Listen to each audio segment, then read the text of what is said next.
¿Alguna vez te has preguntado qué sucede cuando el poder de un imperio comienza a temer a un pueblo que vive en su interior? Esa es la escena inicial del libro del Éxodo, un choque inevitable entre el faraón de Egipto y los descendientes de Jacob, un pueblo que crecerá bajo opresión, pero que está destinado a ser liberado. Antes de entrar en la historia, te invito a que apoyes este proyecto con un like, a que te suscribas y actives la campanita, porque así seguiremos juntos este recorrido por los relatos más apasionantes de la Biblia. Ahora sí, comencemos. Los descendientes de Jacob habían llegado a Egipto en tiempos de José, aquel joven que pasó de ser esclavo, vendido por sus hermanos, a convertirse en el hombre que salvó a Egipto del hambre.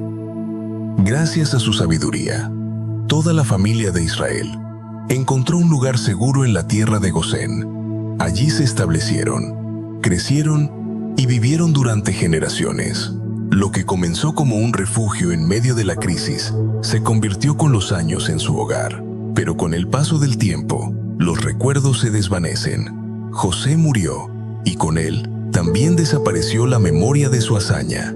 Una nueva dinastía se levantó en Egipto y el texto bíblico lo resume en una frase corta y contundente. Se levantó un nuevo rey sobre Egipto que no conocía a José. Ese olvido no es inocente, es el inicio de una política de desconfianza y opresión. Los hijos de Israel se multiplicaban sin cesar. De ser apenas unas pocas familias, se transformaron en un pueblo numeroso y fuerte. Sus casas se llenaban de niños, sus campos prosperaban y su presencia comenzó a sentirse en todo Egipto. El faraón, en lugar de verlos como aliados, los percibió como una amenaza. Temía que, si algún día estallaba una guerra, se unieran a los enemigos del imperio y escaparan del país. Entonces decidió actuar con dureza. Ordenó que los israelitas fueran sometidos a trabajos forzados. Se les impusieron supervisores crueles que los hacían trabajar sin descanso, levantando ciudades de almacenamiento para el faraón, Pitón y Ramsés. Cada ladrillo colocado bajo el sol ardiente era un recordatorio de su esclavitud. El objetivo era claro: quebrar su espíritu, detener su crecimiento, borrar su identidad. Sin embargo, ocurrió lo contrario. El relato bíblico subraya este detalle con ironía divina. Pero cuanto más los oprimían, tanto más se multiplicaban y crecían. La lógica del faraón fallaba. Lo que debía sofocar al pueblo hebreo se convirtió en el combustible de su expansión. Los egipcios comenzaron a temer aún más, porque el poder humano no podía detener el plan de Dios.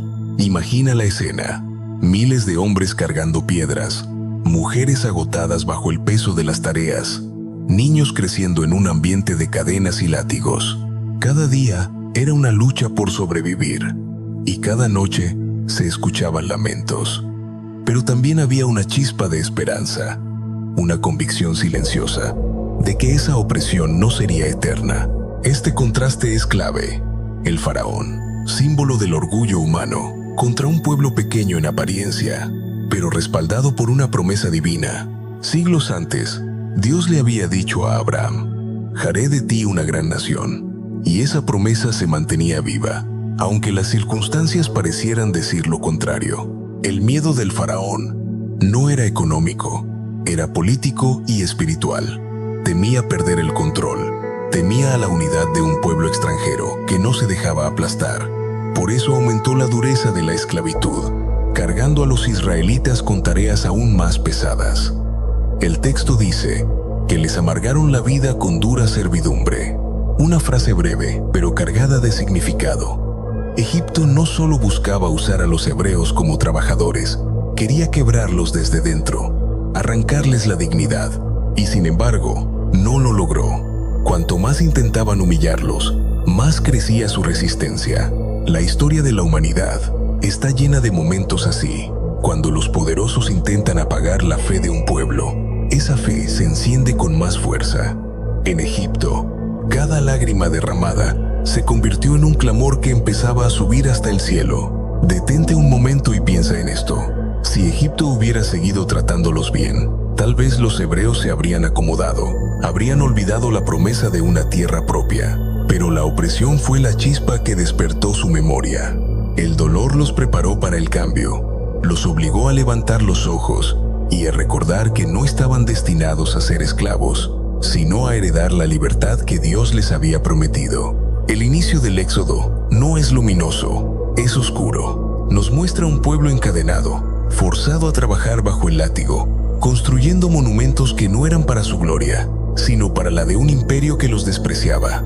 Pero es, justamente, en ese contexto, donde empieza a gestarse la esperanza, porque detrás de cada muro levantado, detrás de cada clamor ahogado en el desierto, Dios estaba preparando la escena. En ese silencio, en esa aparente derrota, comenzaba a tomar forma la historia del libertador. Un niño nacería pronto y sería sacado de las aguas para un día enfrentar al faraón cara a cara. El relato nos deja con una sensación de tensión acumulada. Un pueblo esclavizado, un imperio temeroso y una promesa divina que se niega a morir. Todo está listo para el siguiente paso. La historia da un giro aún más oscuro. Hasta aquí vimos a un pueblo esclavizado, aplastado bajo el látigo, pero aún en crecimiento. Esa resistencia inexplicable hace que el faraón pase del miedo al odio. El poder, cuando se siente amenazado, suele recurrir a la crueldad más extrema. Y eso es exactamente lo que ocurre ahora. El faraón llama a 2 mujeres hebreas, parteras que atendían los partos de las israelitas. Sus nombres, que el texto preserva con cuidado, son Sifra y Puá. Detente un instante en este detalle. En un relato donde no se mencionan los nombres de los faraones, sí se recuerdan los nombres de estas 2 mujeres humildes. Es como si la escritura quisiera resaltar que, a los ojos de Dios, la valentía de ellas es más grande que el poder de los reyes. La orden que reciben es escalofriante. Cuando asistan a las hebreas y vean que el niño es varón, lo matarán. Si es niña, vivirá. Piensa en el peso de esas palabras. No era solo una orden administrativa, era un mandato genocida, un intento de cortar el futuro del pueblo en la raíz, eliminando a los varones que un día podrían levantarse como guerreros o líderes. Imagina a Sifra y Puá escuchando esto. 2 mujeres sencillas frente al hombre más poderoso de la tierra. Obedecer al faraón significaba salvar sus vidas. Desobedecerlo, arriesgarlo todo. ¿Qué harías tú en su lugar? El relato nos dice que ellas temieron a Dios. Esa frase lo explica todo. Temieron más ofender al Creador que al faraón. Prefirieron arriesgar sus vidas antes que mancharse las manos con sangre inocente.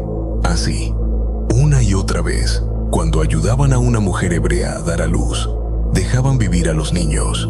La escena está cargada de tensión. Cada parto podía ser el último. Cada llanto de un recién nacido podía ser escuchado por un soldado egipcio. Pero estas 2 mujeres, con astucia y valentía, desobedecieron al faraón en silencio. No eran guerreras, no tenían armas ni ejércitos, pero se convirtieron en heroínas de la historia. Cuando el faraón notó que los niños seguían naciendo, las mandó a llamar de nuevo. Su ira debió de ser tremenda. Imagina el tono de su voz. ¿Por qué han hecho esto? ¿Por qué han dejado con vida a los varones? La respuesta de Sifra y Puá tiene un toque de ironía. Las mujeres hebreas no son como las egipcias. Son fuertes y dan a luz antes que lleguemos. El faraón, desconcertado, no pudo refutarlas. Tal vez las despreció como mujeres, tal vez las subestimó, pero lo cierto es que no las castigó. Y el texto añade un detalle hermoso. Dios bendijo a Sifra y Puá, dándoles descendencia propia. Ellas, que habían protegido la vida de tantos, recibieron vida como recompensa. Aquí encontramos un contraste poderoso. Mientras el faraón intenta borrar nombres y generaciones enteras, Dios se encarga de multiplicar y recordar a quienes se mantienen fieles. Los imperios levantan monumentos de piedra que se erosionan con el tiempo, pero la memoria de la valentía permanece para siempre. Sin embargo, la desobediencia de las parteras no detuvo al faraón. La ira del rey se transformó en decreto público. Ya no serían solo 2 mujeres quienes debían ejecutar su plan, sino todo su pueblo. La orden fue clara y brutal. Todo hijo varón que nazca, échenlo al río, pero a toda hija, déjenla vivir. Imagina esa escena en las casas hebreas. Una madre da a luz y, en lugar de celebrar, se llena de terror. ¿Cuánto tiempo podrán ocultar al niño? ¿Quién tocará la puerta para arrancarlo de sus brazos? ¿Cuántas canastas improvisadas? ¿Cuántos escondites desesperados habrá habido? El río Nilo, símbolo de fertilidad y vida para Egipto, se convirtió en río de muerte para los hebreos. El dolor debió de ser insoportable. Cada familia temía que su hijo fuera la próxima víctima. Cada llanto de un recién nacido se convertía en un riesgo. El aire en Gosén estaba cargado de lamentos, de miedo, de desesperación. El faraón había llevado su política de opresión al límite. Ya no solo esclavitud, sino exterminio. Pero lo que él no sabía era que, en ese mismo río al que arrojaba a los niños hebreos, Dios preparaba un milagro. Ese río que debía ser tumba, se convertiría en cuna. El agua que debía tragar vidas, pronto sostendría una canasta que cambiaría la historia. Aquí hay una lección profunda para todos nosotros. El mal puede extender su sombra hasta lo más íntimo de la vida, pero nunca podrá apagar el plan de Dios. La historia humana nos muestra reyes, dictadores y sistemas que intentaron exterminar pueblos, culturas o creencias. Pero, una y otra vez, la vida resurge. El faraón lo intentó, pero de su propio decreto nacería la ironía más grande. El libertador del pueblo sería criado en su propio palacio. El tramo concluye con esta tensión máxima. Un pueblo quebrado, un decreto de muerte que pesa sobre cada niño hebreo y un río convertido en amenaza constante. Parece que no hay salida, que la esperanza se extingue. Pero es justamente en este punto de mayor oscuridad donde Dios comienza a desplegar su plan más brillante. En medio del decreto más cruel del faraón, cuando cada niño hebreo estaba condenado a morir, la historia se centra en una familia en particular. Una pareja de la tribu de Leví da a luz a un hijo varón. No sabemos sus nombres. Todavía más adelante sabremos que se llaman Amram y Jochebed. Pero en este momento son simplemente una madre y un padre enfrentando la prueba más grande de sus vidas. El relato dice que la madre vio que el niño era hermoso. No se trata de una simple observación estética. En la mentalidad hebrea, esta palabra indica que había algo especial, un reflejo de propósito en ese bebé. Ella intuyó que su hijo tenía un destino diferente y estaba dispuesta a luchar por él, aun cuando las circunstancias lo hacían casi imposible. Durante 3 meses, la familia escondió al pequeño. Imagina esa tensión diaria. El más leve llanto podía delatar su presencia. Cada vez que alguien pasaba cerca de la casa, el corazón de los padres se detenía. Cada noche, la madre se preguntaba si sería la última en la que tendría a su hijo en brazos. El aire estaba cargado de miedo, pero también de una esperanza tenaz. El instinto de una madre que se niega a rendirse. Cuando ya no pudieron ocultarlo más, la madre tomó una decisión desesperada y brillante a la vez. Preparó una cesta de papiro, la recubrió con betún y brea para hacerla impermeable, y colocó dentro al niño. Esa canasta no era solo un recipiente, era un acto de fe. Ella lo estaba entregando al río, pero sobre todo lo estaba entregando a Dios. La escena es poderosa. Un bebé indefenso en una pequeña barca improvisada, flotando en las aguas del Nilo. El mismo río que debía ser instrumento de muerte se convierte en el camino de salvación. Lo que para los egipcios era un medio de exterminio, para esta madre se transforma en un canal de esperanza. La hermana del niño, que más adelante sabremos que es Miriam, se quedó a lo lejos, observando. Su mirada no se apartaba de la cesta. Imagina su ansiedad. Cada movimiento del agua podía volcarla. Cada ave o animal del río podía representar peligro. Y en cualquier momento, alguien podía descubrirlo. La tensión es casi insoportable, pero ella permanece allí, vigilante, esperando ver qué ocurrirá. Y entonces sucede lo impensado. La hija del faraón baja al río a bañarse. Aquel río que era escenario de muerte, se convierte en el lugar donde la providencia divina actúa de manera irónica. La propia hija del hombre que había decretado la destrucción de los niños hebreos será quien rescate al futuro libertador de Israel. La princesa ve la cesta entre los juncos y manda a una de sus siervas a traerla. Cuando la abre, encuentra al bebé llorando. Ese llanto, que en otras circunstancias podría haber sido su sentencia, se convierte en la llave de su salvación. La princesa se conmueve y dice: «Este es un niño de los hebreos». Reconoce su origen, pero en lugar de condenarlo, lo adopta en su corazón. Aquí la historia se vuelve aún más sorprendante. Miriam, la hermana del niño, se acerca con audacia y le propone a la princesa: «¿Quieres que te busque una nodriza de las hebreas para que lo críe?». La hija del faraón acepta y, sin saberlo, termina devolviendo al niño a su propia madre para que lo amamante y lo cuide. La ironía divina alcanza su punto máximo. El faraón ordenó que los niños hebreos fueran arrojados al río, pero su propia hija está pagando a una mujer hebrea para criar a su hijo, el mismo que un día desafiará su trono. La madre de Moisés no solo recupera a su hijo por un tiempo, sino que ahora lo cría con la protección de la corte egipcia. Lo que antes era miedo se transforma en un milagro visible. Cada día que lo amamanta, cada caricia, cada arrullo, es una victoria contra el decreto de muerte. Finalmente, cuando el niño crece, es llevado al palacio del faraón. La hija del rey lo adopta formalmente y le da un nombre que resume toda su historia: Moisés, que significa sacado de las aguas. Ese nombre será una marca en su identidad. Fue rescatado de las aguas, pero también, en un sentido más amplio, estaba destinado a rescatar a todo un pueblo de las aguas del Mar Rojo. El mismo verbo se repetirá más adelante, cuando Israel sea sacado de Egipto. Este momento no es solo un rescate individual, es un anticipo de lo que está por venir. Moisés es el primero en experimentar lo que su pueblo vivirá después: liberación en medio de la muerte. La providencia divina se muestra con una ironía majestuosa. Del decreto de muerte surge la vida. Del río que debía ser tumba nace un libertador. Detente y piensa en cómo se entrelazan los detalles.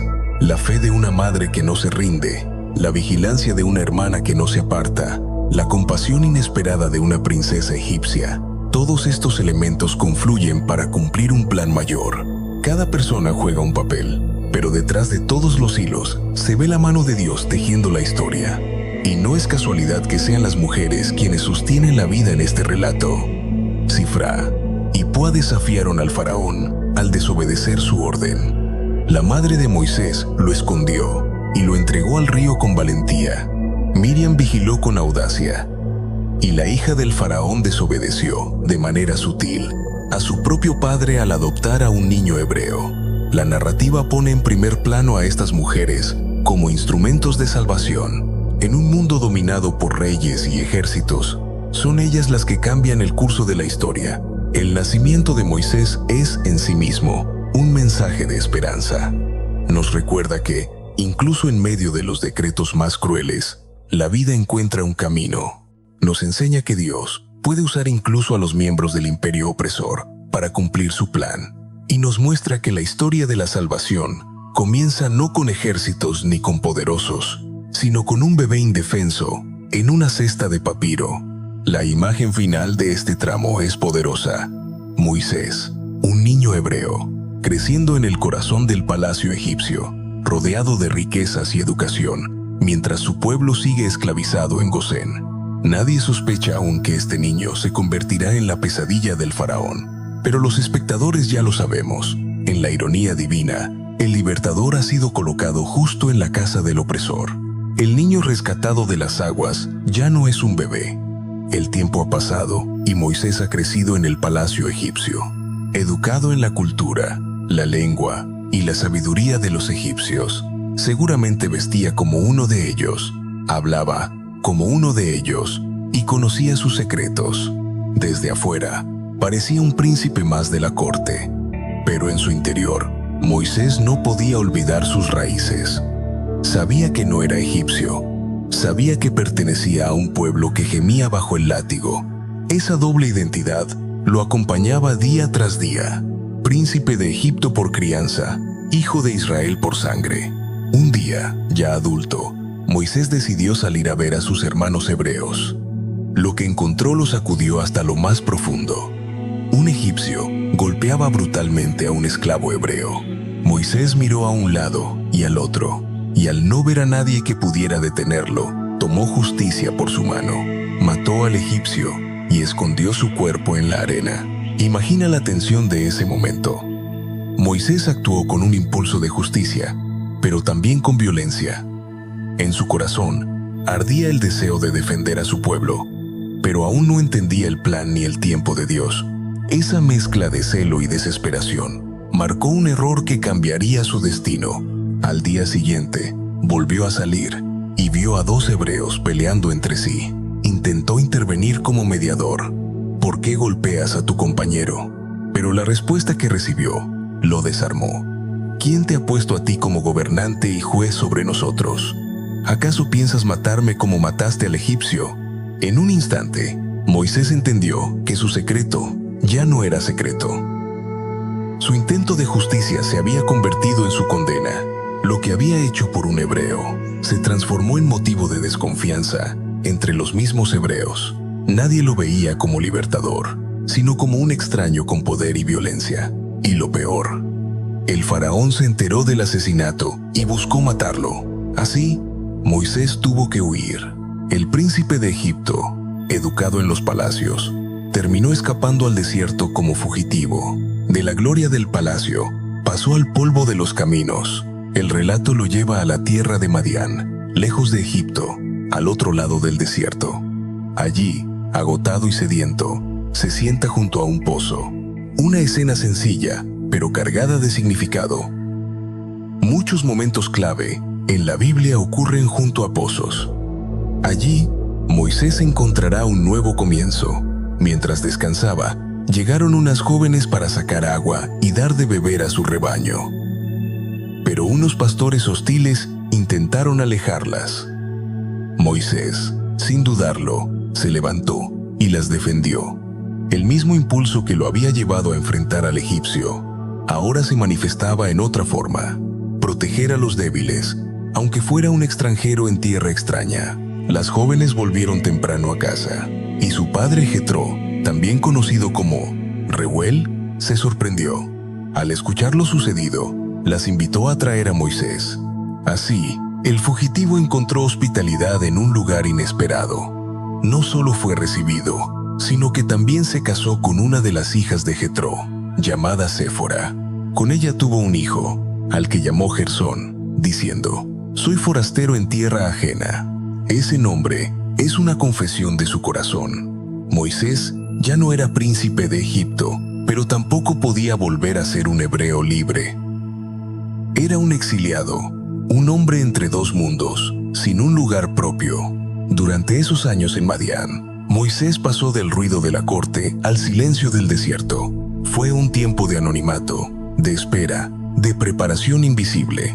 Desde nuestra perspectiva, parece un fracaso. De príncipe a fugitivo, de líder potencial a pastor anónimo, pero en los planes de Dios era necesario. El desierto lo estaba formando para lo que vendría. Aprendía paciencia, aprendía humildad, aprendía a pastorear rebaños, algo que más adelante aplicaría al pastorear a todo un pueblo. Mientras tanto, en Egipto, la situación no mejoraba. Los israelitas seguían gimiendo bajo la esclavitud. El texto nos dice que clamaban, y su clamor subió hasta Dios. Es una imagen conmovedora. El dolor de un pueblo no queda atrapado en la tierra, sino que atraviesa los cielos. Dios escuchó su gemido y se acordó de su pacto con Abraham, Isaac y Jacob. No es que lo hubiera olvidado, sino que era el momento de actuar. El tramo concluye con una frase cargada de esperanza. Dios miró a los hijos de Israel y los reconoció. Esa mirada lo cambia todo. La esclavitud no tendría la última palabra. El faraón pensaba que su poder era absoluto, pero la historia estaba a punto de dar un giro. Y allí, En el desierto de Madián, un fugitivo llamado Moisés estaba siendo preparado. El hombre que una vez actuó con violencia e impaciencia aprendería a esperar la voz de Dios. Muy pronto, en medio de un arbusto ardiente, escucharía un llamado que lo sacaría del anonimato y lo devolvería a la historia. Pero esa es otra parte de este viaje.